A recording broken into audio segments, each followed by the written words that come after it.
This is your Tuesday Daily Delivery. I am Michael Rand. How about that, you guys? Danielle Hunter is back. We'll get to that in just a little bit here. Twins lose again, but Byron Buxton not in the lineup. Quote from Byron Buxton that I thought was pretty interesting as well. I'll get to that in a little bit as well. Claire de Lune, local musician and NBA superfan, LeBron stan, maybe is the best way to describe her, was on the show today. Really interesting conversation I had with her. I thought she had some great insights into the NBA, into music, into a lot of different things. So I really enjoyed that conversation, and I hope you do as well. But first, what did I miss? I teased it quickly at the outset. Danielle Hunter with the Vikings. The Vikings find a way to essentially give him the money he wants without giving him new money, restructuring his contract, adding some to his 2021 total. Interesting in a couple different ways. First, it avoids what could have been kind of messy, right? If he doesn't show up for minicamp, then it escalates. But by doing this, they get him into minicamp, and you avoid some drama there. Second, kind of shows another level of commitment to 2021. They've signed so many guys on the defense, a lot of short-term moves for 2021. Feels like a very win-now kind of scenario with this team right now, especially with Mike Zimmer and Rick Spielman, potentially needing to prove themselves a little bit this season. Kind of a move that sets them up to have to make another move on Danielle Hunter in 2022, whether that's to sign him to a long-term, expensive extension or work out a trade at that point. But this kind of gives them, kind of kicks the can down the road on that a little bit, and I'm sure I'll talk to Ben Gessling more about this on Wednesday's show. He had some good reporting on that, good perspective. He also reported that Sheldon Richardson, 2018 member of the Vikings, when they kind of loaded up, went all in, got Kirk Cousins, got some other guys that year. Vikings looking at signing him as well. So again, that'll probably be another one-year deal if I had to guess. Really loading up. So there's the notion of trying to save jobs this year, right? B, I wonder if any of this has to do with the notion that the Vikings see a potential weakness across the border. Green Bay in a normal year would certainly be the favorite to win. But if Aaron Rodgers, unlike Danielle Hunter, Aaron Rodgers not at minicamp, if Aaron Rodgers continues this and doesn't play for Green Bay this year, whether via trade or via temporary retirement, that division is entirely up for grabs. Regardless, they need to upgrade their defense. But if they have a really stout front four, especially with all that they've done there, that would make a big difference. So I wonder if any of this is predicated on what they think might happen in Green Bay. But that part of it's speculation. The part that's not speculation, Danielle Hunter back. We'll see for how long, but at least 2021 looks like they're going to have him in the mix. Got him a little bit of extra money, making everybody maybe not happy, but everybody temporarily satisfied, which is at least probably the best they could do at this point. I'm Nyla Jean Myers, Senior Assistant Sports Editor at the Star Tribune. Thank you for listening to Strip Sports Daily Delivery. This work is made possible by our Star Tribune subscribers. For unlimited access to the articles mentioned in this podcast and our coverage of Minnesota sports from pros to preps, go to startribune.com/subscribe. Really happy to be joined on Daily Delivery today by Claire de Lune, local LA musician, huge NBA Lakers fan. Mm-hmm. So we'd have some fun talking hoops, talking music. I like to mix things up on the show. We don't always have to go, hardcore, who are the Twins going to trade kind of stuff. Sometimes we just like to have conversations. Claire, how are you today? I'm good. I'm in Minneapolis, but, in true post-COVID fashion, we are still doing this over Zoom. We are. Even though we're mere miles from each other right now. I mean, I guess we're always technically miles from each other, but usually it's more in like the thousands of miles, and now It's in the single digits. This was logistically, it was just easier. It's still hard to kind of gather sometimes in indoor spaces. I'm still figuring that out. I think if this was like a month or two from now, I think we could have figured this out. But as it is, this works. It's good to see your face, even over Zoom. Thank you. And so right off the bat, just for people who, aren't fully aware, Claire is in a group, is Tiny Deaths is her musical act, one of the many talents, one of the many things she does. Tell me a little bit more about that and I think you have a music video coming up, if I'm not mistaken. Yeah, very delayed music video coming out for a song from the last EP, which came out last fall. But yeah, so Tiny Desk is like kind of like my alter ego, like musical project. And it's my main gig in life is being a musician. And that specifically is my main musical project. So it's kind of dreamy pop music. I like to think of it as like I have two very different kind of Jekyll and Hyde sides of my personality, and my like internet persona / like basketball takes persona is like very just sort of like wear my heart on my sleeve, irreverent, like, it's just the me side. And then I have this sort of like alter ego that's like dark and mysterious and moody, and I get to explore like that side of my personality. And I like to keep them pretty separate because they feel literally like two entirely different people for better or for worse. So, so you might be kind of surprised for what the music sounds like if you discovered me from basketball world. But I'm obviously biased, but I think it's pretty good. I actually found you first through music. So it was just a random night. I tweet a lot about my kids. I have 3 fairly little kids. I think maybe I had 1 or 2 at the time, but I went to just a random show at Ice House, and you were Tiny Desk was performing. Oh, cool. And I love Ice House because it's like the shows are late, and that's kind of my wheelhouse for. Oh gosh.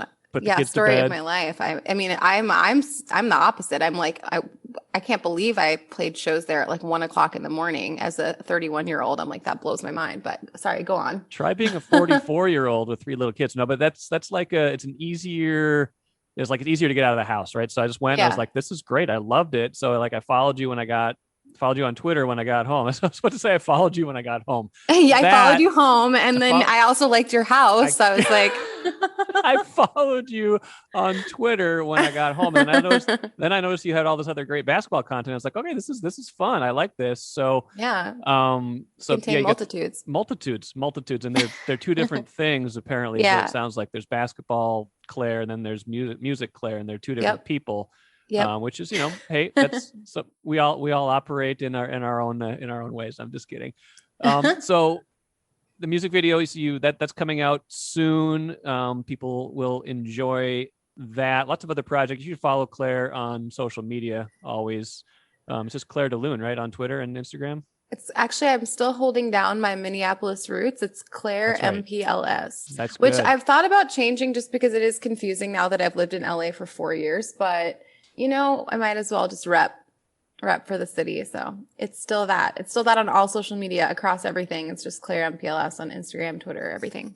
Now, you have a lot of Lakers content on Twitter. Does that predate you moving to LA, or is that a full on, I moved to LA and now I'm a Lakers fan thing? No. And I would like to atone just for a minute, if I may, for the Lakers fandom, because I know I'm on a Minnesota-based podcast. I know that, this is Timberwolves country, and I definitely spent my early days getting interested in basketball. So I guess just real quick, like I didn't grow up being into sports. I was totally that artsy kid who was like, what's a sport? Like super pretentious. And then I was on tour with Tiny Desk, and my drummer, Jared, is a big basketball fan. Actually, I'm a bigger basketball fan than him now, but at the time he seemed like a big basketball fan to me. He was watching the playoffs in our green room, and I was just bored. It was like 2014, and I was like, yeah, I'll watch with you. And I just got completely obsessed, like all encompassingly. This is how I am when I like things. I'm just like all in.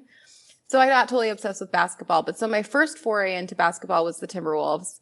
I happened to start paying attention at a very good time to pay attention because it was right when they got Jimmy Butler. Okay, yeah. It was like the year before they signed Jimmy Butler that I started like caring about basketball. So that was really good timing. But I wasn't like a lifelong Timberwolves fan or anything because I hadn't been following basketball. So by the time I moved to LA, I had only been paying attention to basketball for maybe like 2 years or so. And I moved to LA at the exact same time. My personal favorite player of all time moved to LA, LeBron. Yeah. And so also to defend myself on another level, the Lakers and I are both from Minneapolis and both moved to LA. So That's it just fair. felt very like storybook, like this just makes sense for me to like have an affinity for this team. But to be totally honest with you, like, and Lakers fans will hate me for this, but like I'm a LeBron stan ultimately at the end of the day. And I will root for LeBron wherever he is. So if he decides to retire on like, I don't know, like the Spurs or something, like I will follow him there and I will make no apologies for that because I really love him. But I will always have a soft spot in my heart for the Lakers because as an, converted Angelino, like it's very much, I know that it's one of those franchises it's easy to hate because they have a lot of championships. So they kind of fall in that like Patriots, Yankees like category of like kind of automatically being the villain just because they keep winning. But I will say that they're very much like living in LA. It's very much like a working class team. Like it's very much like the team of the people of LA. Like people who are like multi-generational Angelinos, like love the Lakers and love the Dodgers. And like, that's just like their identity. So I found it an appealing like fan base from living in LA versus the Clippers who are basically people who like, don't only half pay attention and just got excited when Kawhi Leonard signed with them. We're like 7 minutes in. That was the first Clippers reference. I thought it'd be sooner. Frankly. Well, yeah. I mean, we can't go too deep on the Clippers. They bring it on themselves. What I found, I used to play like a noon pickup game with a bunch of local musicians, and I found that a lot of musicians, if they are sports fans, it tends to either be basketball or baseball. I had Craig Finn on the podcast a few months ago, and he's a huge Twins fan, hold steady. But a bunch of other musicians I know happen to be basketball fans. Is there something about that sport you think that why am I seeing so many, why would that particular sport maybe have some appeal to people who are, not so into other sports or maybe even, artistically inclined? Well, I think there's two things going on. Thing number one is it's like the cool sport, to be honest. Like it's the sport with the most cachet. Like, the players are also celebrities in a way that I don't think that that's true in other sports. I think part of it is because they don't wear any protective gear, which obviously as we've seen over the course of this year, they really should ultimately. It's very dangerous, but like you get to see their faces. It's very close up, even like, courtside, like that level of access doesn't exist in other sports. Like you really get to see these athletes on a very human level. And I think because of that, it's a very storyline driven sport and it's very like about the people in it. So whether that's like how cool they are and how influential they are in culture or just like these storylines. And I think especially as musicians, like we're storytellers at the end of the day. So I got sucked in by like storylines and that's part of like what was interesting to me. But I also think you can't discount the fact that, contemporary and like rock and roll, hip hop, R&B, like all of that music is Black music and it was born out of Black culture. And it's all in the same sort of like cloud of Black culture with basketball. It's like all kind of indelibly connected.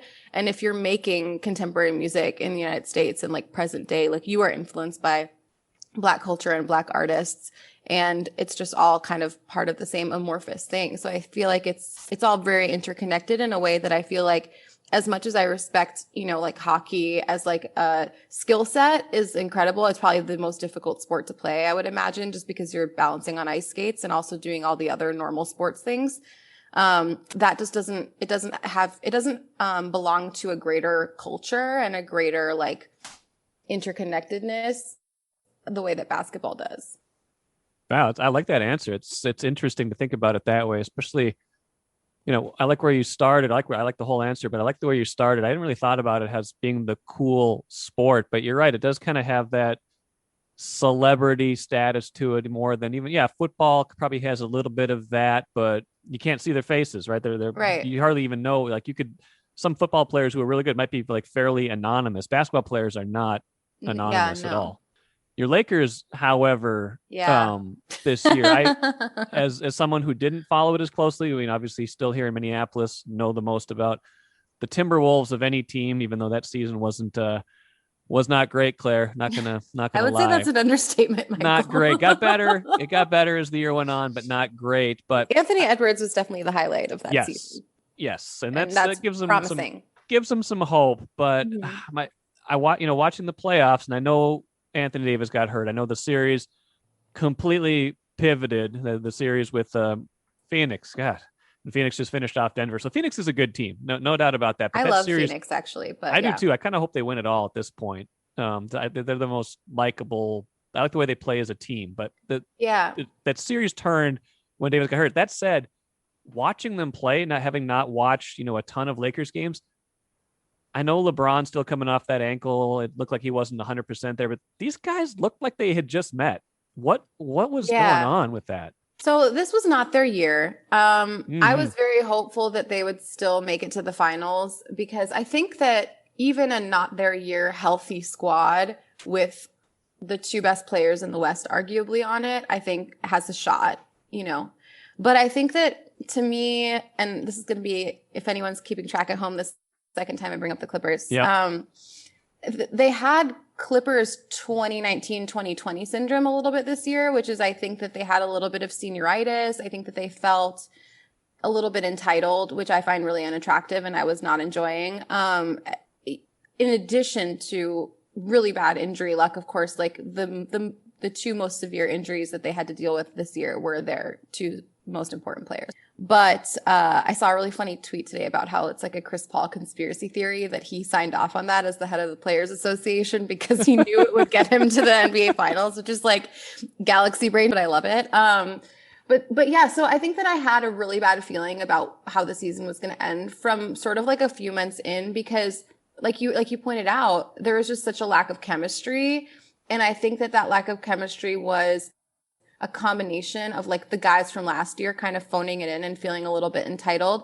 And also one of the most compelling things about basketball, I think, is that like good on paper doesn't mean everything and it's not math, right? And that's what the Clippers encountered last year is like, it's not like most talented guy plus most talented guy plus a few more really talented guys equals championship. Like there are intangibles.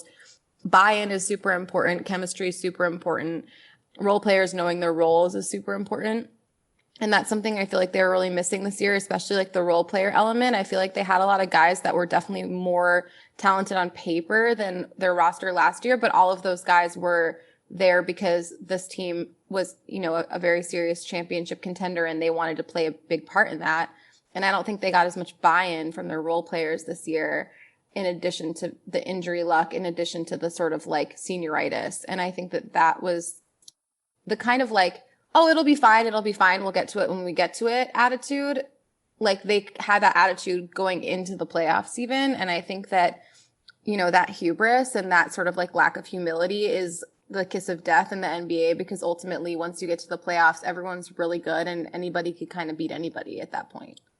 Yeah, that's exactly what I think that's what I saw in them. Even as someone who doesn't watch them as much, like when you see them, they just looked like there was a disconnect there. By the way, what did the Clippers ever do to deserve to have senioritis? What did they accomplish that would give them senioritis? And that's where, I brought that one up, by the way. Yeah. So you can... Yeah. So now we're at 3, if anyone's keeping track. That's what was so, I guess, like, left such a terrible taste in my mouth about the Clippers last year was like the Lakers. It's like, it's still not an attractive quality, right? In anyone to be like entitled. Like that's not, you don't want that. You want humility no matter what. That being said, if you just came off a title like literally 6 weeks ago when you start a season, it's understandable that you don't feel like you have a chip on your shoulder. You know what I mean? Like you get that. The Clippers, literally all they had going for them was like NBA gatekeeper talking heads being like, oh, they got this in the bag. Based on their roster. That's off-season literally champs. Off-season champs, baby. Exactly. Like they won, in theory, I was on the record as saying I thought the Lakers were going to win from the beginning, even when all my smarter, more educated NBA friends were saying that it was going to be the Clippers. But I digress. They had nothing. They had never even made it to the Western Conference Finals. Like they had absolutely the only person on that team, and I stand by this to this day, the only person on that team who has any right to feel any kind of way about what they deserve, what they expect is Kawhi Leonard because he had just come off being finals MVP. He had taken a Toronto Raptors team that like, while quite talented was like a laughingstock team because they were like doomed to never make it past the Eastern Conference Finals. Everyone felt like, and he took them to a championship, on his back. So like, yeah, he can talk into infinity, but ironically, he was like the only person on the Clippers not talking. Yeah, that's He true. doesn't And talk. Paul George in the bubble was it was a sight to behold. So Right off the we'll move backboard, baby. past that pandemic P. We'll move past that. What else do you like in the playoffs this year? Now the Lakers are gone, do you have a secondary team? Do you pick a second team when they go out? Well, first of all, something that I'm really enjoying as someone who is a huge LeBron fan is I've never experienced, well, minus the one year where it was very obvious very early on that they weren't going to make the playoffs, the Laker year before Anthony Davis, but I've very rarely experienced this like lack of stress in the playoffs, and that like I really truly have no vested interest at this point because I want LeBron to win as many championships as possible so that more people agree with me that he's the GOAT. That's my, vested interest. So that being out of the picture, it's like a little bit less, thrilling because I don't really care, but it's so much more chill and fun to just watch as a true spectator and really not give a crap who wins. So I've been enjoying that freedom, that emotional freedom from the prison that I built myself. But I really like the Suns. And the Suns, and this is going to sound like such a Laker fan take to like, let's make it about me and my team. But like, they really remind me of the Lakers last year in that it feels like it's just sort of clicking in every way it needs to click. Like everybody's buying into the system. All the role players are excelling at their roles and they're not trying to be more than what they are, but they're, all of a sudden Jay Crowder remembered how to shoot threes again. Like, you know what I mean? Like, it's just sort of, that happened to the Lakers last year too, like that little bit of like je ne sais quoi magic where everything's just sort of clicking.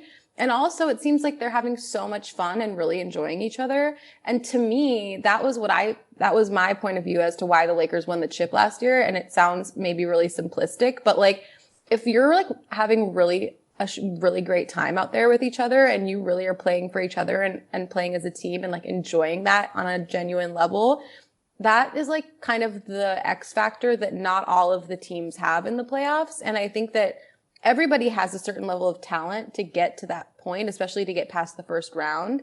But once you're past the first round, everyone's really good. And so it is those sort of X factors and that je ne sais quoi that like will get you to the promised land because everyone has sort of everything else really at that point. Or LeBron, or also both. That. Or one both. of those two. You got to have one of those two things. But I really like Phoenix. As far as the East, it's interesting now that Kyrie got injured and I would rather them be healthy and just be boring and them dominate than someone get injured because I just don't think you never root for injuries. Yeah. Yeah. On a human level, it's just like such a bummer. But that being said, it really does change the landscape of the East now. I really felt like I felt like the championship was sort of a foregone conclusion. I really didn't feel like anyone left was built to even hold a candle to even just Kyrie and KD in that team. Now that they don't have James Harden or Kyrie for like the foreseeable future, I feel like it is a little bit more of like an anyone's game kind of situation. And in that case, I really don't know, honestly, like, of who's left. I mean, I guess probably the Bucks are the most likely to, because if they get past the Nets in this round, I mean, I feel like I like the Bucks' chances against Atlanta or Philly. Yeah. But in that case, that changes everything for me because I really felt sort of like it's going to be the Nets out of the East and it's going to be the Nets against whoever's left in the West. Like that's how I felt about it. Now I feel like if Phoenix can get out of the West and the Nets don't get healthy in time for the finals, I kind of like their chances, honestly, against who's left, which is kind of like I really didn't think I'd live to see Phoenix win a championship. So I don't know. And I think Phoenix will probably be Phoenix and Utah in the next round. Yeah, that seems likely. And I kind of like Phoenix's chances against Utah too. Like I really do. Yeah. So I don't know. I like that. I like the potential for that series. I'd love to see Donovan Mitchell and Devin Booker just kind of doing their thing. That will be amazing. You'd have a really good backcourt thing. The thing that I respected about Phoenix too is it felt like down the stretch, everybody was doing everything in their power to avoid the Lakers. They were trying to like, and they were like, screw that. They were trying to finesse the system. And then like I saw Chris Paul do an interview after they like won a close game. I think it was against Portland. I can't remember who it was exactly, but there was a close game at the end of the regular season where they interviewed Chris Paul and they were like, this win probably means you're going to, might face the Lakers. He's like, you know what? I've been in the West long enough. You got to play who you got to play.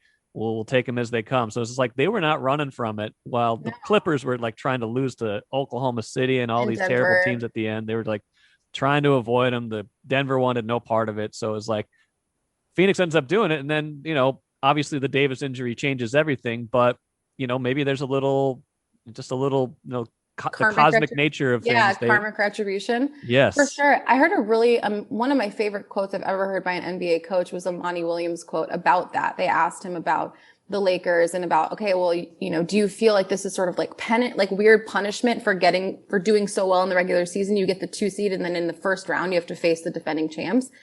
And Monty said, like, I told the guys, like, everything you want is on the other side of hard. And right now, this is our hard.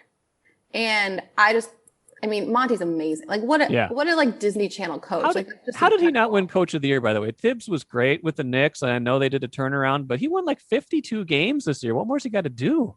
Because it's the Knicks. I mean, like, the Knicks are East Coast bias. Like, I mean, I think it's more so just like for the fact that the Knicks not only made the playoffs, but had home court advantage.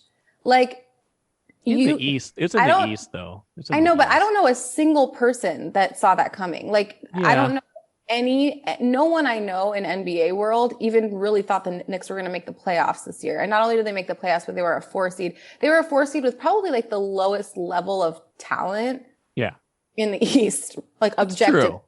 So it's like kind of truly was Tibbs that got them to the playoffs. I guess it just bothers me when someone like wins 10 more games. Then Phoenix didn't even make the playoffs last year. I know they added Chris Paul. I know they were 8-0 in the bubble, but that bothered me anyway. Go on. I think it was the Chris Paul thing though. Ultimately, like if you hold the Knicks and the Suns up side by side and you look at what changed for them in the offseason, like it's not arguable that Chris Paul is like in the conversation. I mean, I saw a take that he's like oh, is he the greatest point guard? Like, no, no one's saying that, but no. He's among the greatest point guards of all time. He's a first ballot Hall of Famer. He has shown that he elevates the ceiling and the floor of whatever team he goes to. He showed that in Oklahoma City last year, a team that had been planning to tank and then ended up in the playoffs. Right. So like Chris Paul, it's impossible. It doesn't, like, the coaching situation with Monty Williams doesn't exist in a vacuum away from the fact that they got basically a coach on the floor in Chris Paul.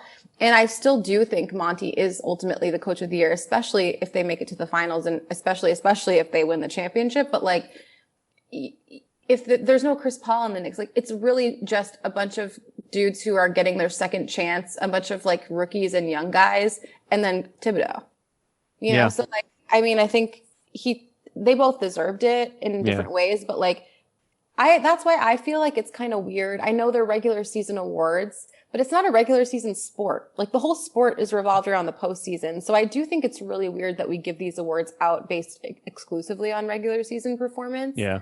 I know that it behooves the league to do that because it makes the regular season have a weight that it wouldn't otherwise. But like, it's weird that we give the MVP to someone who sometimes gets eliminated in like the first round of the playoffs. Like, that's super weird to me. Yeah. Or sometimes he gets ejected too in the closeout game, like it happened last night. I respect that. I love that he got ejected because he was just like, I'm going out guns a-blazing. Like, I love that from him. Because he's so chill. Like, it's cool to see him mad. That is kind of cool. You're right. Oh, well, we're running low on time. I want to respect your time too. I thought we were going to talk more music, but you had too many good NBA takes. Like, really, like, no, like, honestly, like, really good, thought-provoking takes. Anything music-wise that we should know about before we run here? I'm a musician. No, we already covered that. I mean, we covered the basics early on. But I mean, it's good to know that I don't just talk about basketball, because if you do decide to follow me on Twitter at ClaireMPLS, should you be so inclined, you probably will see almost nothing about music because I talk about basketball all the time. But it's good to remind people sometimes that is my job, and I love it. And I encourage you to check out that other Jekyll and Hyde side of my personality. Awesome. I enjoyed this conversation a lot. Maybe we can do this again down the road. Enjoy the rest of your time in the Twin Cities before you fly back to LA and start plotting who the Lakers will get this offseason. Maybe Luka and down the road, huh? Not this year, but maybe a couple years. Okay. Fingers and toes crossed. He deserves the bright lights, Michael. He deserves them. Play chess, not checkers. Gotta be thinking 3 or 4 moves down the road. Claire, great to talk to you. Take care. All right. Thank you. You too. Really enjoyed that conversation with Claire. A lot of great insights. Not that I'm surprised. She's really good on Twitter, things of that nature. And one thing I want to make clear, too, is I'm not surprised that musicians are fans of sports or things like that. You can have hobbies outside of your job. You can have more than one interest. I just thought it's interesting that I've always noticed over the years that they tend to gravitate toward the NBA, and I really liked her answer on that question. Let's end quick with the cooler. Byron Buxton back with the Twins, but not in the lineup when the Twins lose 4-3 to Seattle. Twins had a 3-1 lead, but that evaporated. Give up some late run to lose that game. 26-40 is the record now. Not good. But the Byron Buxton quote was interesting to me. He's on the trip. He hasn't played in more than a month, but he wasn't in the lineup still, even as he kind of battles that hip soreness. And here's the quote from Byron Buxton that I want to play for you, talking about trying to get himself back in the lineup. He said, "I can't wait. That's how my swing is right now. I'm going to have to keep nagging at Rocco Baldelli until he puts me in the lineup." He was asked, does that work? Not really. It's not as easy as you think, especially about injuries. He knows players pretty well. He knows if I come out here at less than 100%, something could possibly go wrong.